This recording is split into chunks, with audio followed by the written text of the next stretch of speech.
Good evening. It's me, Michael Rodriguez, owner of the Jacksonville Bulls, and I'm here to present to you the final review and the inaugural playoff preview in the USFL 16-team league. Enough with the introductions. You know me, you know what I'm all about. Let's get to business. So let's start with the week in review. It's my preview, and I start however I want to, which means we're going to start with the Jacksonville Bulls, who went in and took care of business, winning their fourth straight, defeating the Arizona Wranglers 21.3 to 15.3. The Bulls were led by Cam Newton and his 6.2 points. Yes, Cam Newton. I personally would like to thank whoever it was who waived Cam Newton prior to the start of week 12. You saved my season. I was lost with Alex Smith in a broken leg. I thought I had found my hope in Case Keenum, but then Cam Newton fell from the sky. To you, unsung fantasy good Samaritan, whoever you are out there, because I didn't bother to do the research to figure out where Cam Newton was before he came to me. But what only matters is he's now with me, leading me into the playoffs. I thank you. The Bulls finished with a 9-4 record, yet all that got them was the 7th seed, thanks to an ultra competitive Southeast division. With that, the Bulls are, though, the hottest team entering the playoffs with the longest winning streak at 4 games. The Arizona Wranglers, well, they just couldn't get things started. They dropped their last 2 regular season games and finished the season at 5-8. For them, it's going to be the consolation round and then a long off season. That is, if they don't end up getting merged with the Oklahoma Outlaws. Our next game takes us to Houston, where, for some odd reason, every time I do a preview, the Gamblers' run and shoot turns into the Chuck and Duck. The Gamblers were defeated bigly by the New Jersey Generals. Let that joke sink in for a little bit. The Generals took care of business, beating the Gamblers by 11.6 points in the Firestone Tires blowout of the week. The final score 30.5 to 18.9. Generals were led by Russell Hustle and Bustle Wilson. While the Gamblers, well, they've lost 2 straight, yet somehow, someway managed to back their way into the playoffs as the 8th seed. With a 7-6 record, the Gamblers have still some hope in order to redeem their season, or try to avoid a quick ticket out with a one and done as they have to go and face the number 1 seed going into the playoffs.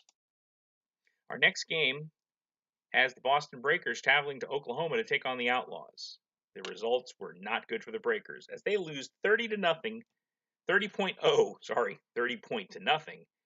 21.9 to the Outlaws. Keenan Allen scored 7.3 points, and Carson Wentz came in with 6.6 to lead the Outlaws to victory. Costing the Breakers the win was the fact that they had 2 players give them a gray goose egg, i.e., 0.0 fantasy points. Those 2, Traquan Smith and Matt Lacoste, failed to score. And then to add insult to injury and injury to insult, the Breakers went with the Washington defense, who actually ended the season owing them points with a minus 0.7. With that, the Breakers finished, even with all that tragedy, so as my command of the English language is slipping, but even with all that tragedy, the Breakers finished 6-7 and in 2nd place in the Atlantic Division. 2nd place. Parody. Thy name is the Atlantic Division. Our next game featured the Stars taking on the Maulers in the Bitter Beer Face Bowl. Get it? Bitter Beer Face? Remember Keystone Beer and those Bitter Beer Face commercials? You know, Keystone Beer, Keystone State, Pennsylvania, Philadelphia's in Pennsylvania, Pittsburgh's in... I don't know why I even waste my time with you guys. Seriously, I'm done. In this game, Travis Kelce did his thing for the Stars, scoring 7.8 points. And he was complimented by Philip Rivers, who came in with 6.3 points, which is ironically 0.7 points less than the number of kids he has. Rivers has 7 kids. He can field his own football team, basically. So, with the win, the Stars captured the Atlantic Division with a 7-6 record. A 7-6 record. That 7-6 record is going to have a higher seed than my Bulls with a 9-4 record. Said it once before, and I'll say it again. Atlantic Division. Thy name is parody. Our next matchup featured the only game with both teams over 500. The Oakland Invaders hosting the Birmingham Stallions. The Invaders took care of the Ponies by the final score of 31.5 to 25.7. In this game, the Invaders were actually led by two sensational rookies. Quarterback Baker Mayfield scored 5.6 points, while running back Philip Lindsay following close behind at 5.4 points. The loss didn't necessarily hurt the Ponies that much, as they still retained a 9-4 record and finished second in the Southeast Division. They'll have a middle seed going into the playoffs with a pretty good chance of advancing, because you win 9 games, you got a shot to make it at least into the second round. As for the Invaders, man, I really shouldn't have said that. They are going to advance into the playoffs. We'll talk more about them later. I'm sorry. Really, I apologize. I'm sorry. Hey, let's talk about the Memphis Showboats, who traveled to Denver and defeated the Gold 29.6 to 28.1. With the win, the Showboats secure the number 1 seed in the playoffs, the best record at 10 wins and 3 losses. They won the tiebreaker in points scored over the Michigan Panthers, who will go in as the 2 seed. So with that, the Showboats were led by Todd Gurley, who led the entire game in scoring. I mean, this guy leads every stat. I kid you not, I think he leads a couple stats in the ESPN fantasy basketball games as well. That's the kind of season this guy is having. The Gold were led by the future XFL star, Jameis Winston, who scored 5.5 points in the loss. Next, we go across the country, at least across the country for me because I'm in Florida, and this game was played in Los Angeles, as the Tampa Bay Bandits won. Did that sink in? The Bandits won. They defeated El Briscoe's Express 27.8 to 21.9.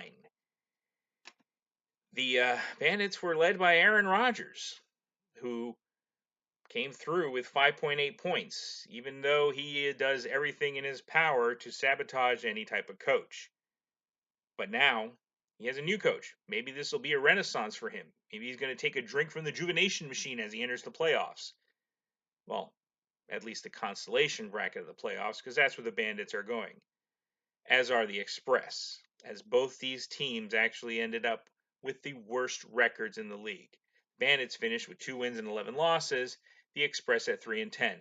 That made this game the Red Man, Potty Fresh, Toilet Bowl, the 2 worst teams playing each other. Wu-Tang! That wraps up the review, of last week's action that concluded the regular season. Now we're going to go into the fun part. We're going to go into the time of the year that John Madden referred to as, this is what it's all about. Pow! Bam! This is it! Right here. We're talking about playoffs. We're talking about the playoffs. That's right, folks. It's playoff time. And that can only mean one thing. Jim Mora comes out. He's not wearing his Colts gear. He's not wearing his Saints gear. Oh, no. He's wearing that Philadelphia Stars outfit, and he's ready to lead the USFL 16 team to the playoffs. So, let's go. What are we waiting for? Let's talk. Again, it's my preview. I started the way I want to, so we're going to talk about Bulls football.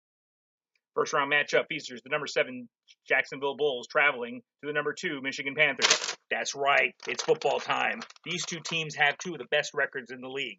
The Panthers come in with a 2 seed at 10-3. The Bulls, they're 9-4. They're the 7th seed. The 7th seed. But who cares? This game is going to be a humdinger. The Bulls are slight favorites. They're basically minus half-point favorites in this game. This is a pick'em. This is going to be anyone. We're talking big names in this game. Newton versus Mahomes, Barkley versus Elliott, Cooks versus Tyreek Hill. This game could go either way. Who do I say? Heart tells me Bulls. My wallet is a pick'em. I can't pick it. I can't say. Take your heart. Just know that the line is Bulls by minus half a point. It's going to be a tight one. It could go either way. Boy, would I love to see the Bulls. It'd be great to have an upset as a 7 seed takes on the 2 seed and wins in this inaugural season. Who's the pick? I can't do it. I really can't. I wish I could, but I can't. All right, take the Bulls.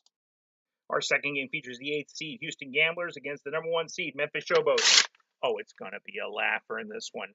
Showboats are actually favored by +6. And if you go down the line, looking at who's got the advantage and who doesn't, Showboats just run the gamut here. The only place where the gamblers have a slight advantage is at wide receiver, where Antonio Brown is favored and projected to have more points than Kenny Galladay. But forget it, folks.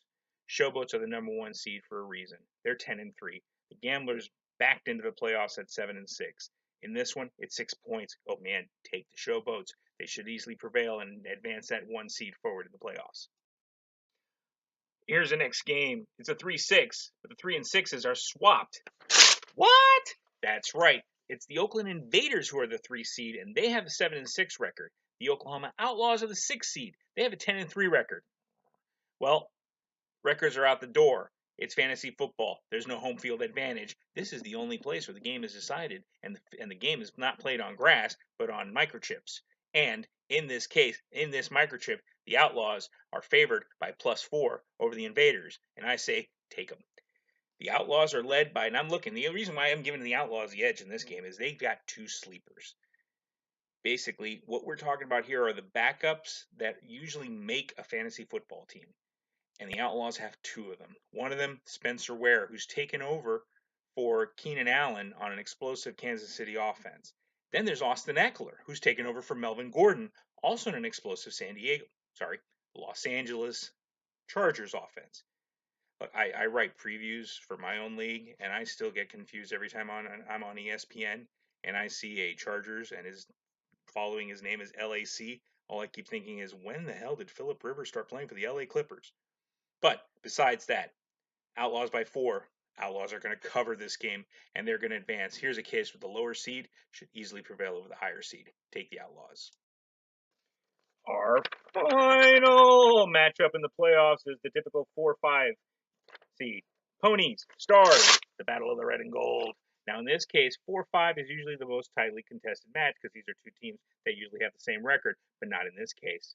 Stallions are the 5 seed with a 9-4 record. Stars, they're the 4 seed. They're 7-6. Again, quirkiness. They win the division. They get the higher seed.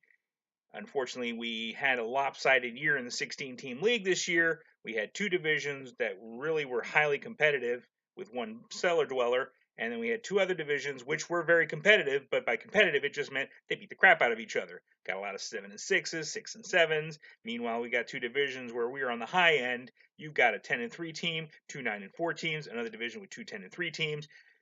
I know I'm talking fast. You get my point. But what about this game? Lines out the door. Take the Ponies. They're going to advance. They're 9-4 for a reason, folks. They've won 9 games. They're going to win another one. Ponies over the Stars in this first round matchup. Hey, it's a 16-team league, which means everybody makes the playoffs. Why don't we briefly talk about the consolation bracket? Mainly because I'm contractually obligated to. The participation trophy version of this league includes the bottom 8 teams who are going to fight for the chance to be the last team to make it up into this bracket. I think that's how it went. I really didn't want to study too hard, but I'll take our commissioner's word for it. Here, let's go over the quick lines. All right, Generals are favored in their matchup by 4.5, plus 4.5. Take the Generals. Blitz, hey, you're 2.5 point favorites. Go. Now we finally go with the Denver Gold. They're -4 favorites in this game. Edge them, take the Gold. And finally, the Boston Breakers, the 6-7 parity-filled Boston Breakers. Big favorites, -5.5. You know what? Let's get frisky. Let's take the over here. Bet them. Take more than give. Don't give the points. Take 5.5. Take the over on that one. Take the Breakers. That concludes our playoff preview. This is the inaugural playoffs. Let's see how they go. Let's see where it goes. We've got an imbalanced seedings. We've got some high, hard, powerful teams in the bottom of the bracket in the championship bracket. We got some lower level teams that basically beat each other up to get the higher seed. So it's going to be interesting. So with that, for those of you in the championship bracket, good luck. For those of you in the consolation bracket, participation trophies are really nice, and you still have a chance to succeed. You know, everybody's a winner here. So for now, this concludes the inaugural preview. And in conclusion, this might be, since this was my last preview, this will be my farewell to the 16-team league. My Jacksonville Bulls, or at least my ownership group, has been promoted to the Premier League. Starting next year, we will be taking over the Orlando Renegades in the 20-team league. I look forward to the challenge, and hopefully I can bring some of this bravado and some of this quirkiness and pop culture references to the big league.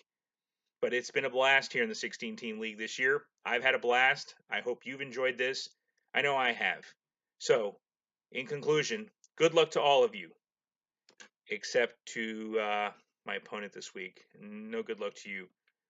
Panthers, sorry. You're going to go down this week. You're going to implode like the Silver Dome. It might take 3 or 4 blasts, but we're going to knock you down. Your roof is going to collapse like a flan in a cupboard. Let's go, Bulls. Thank you, everybody, and good night.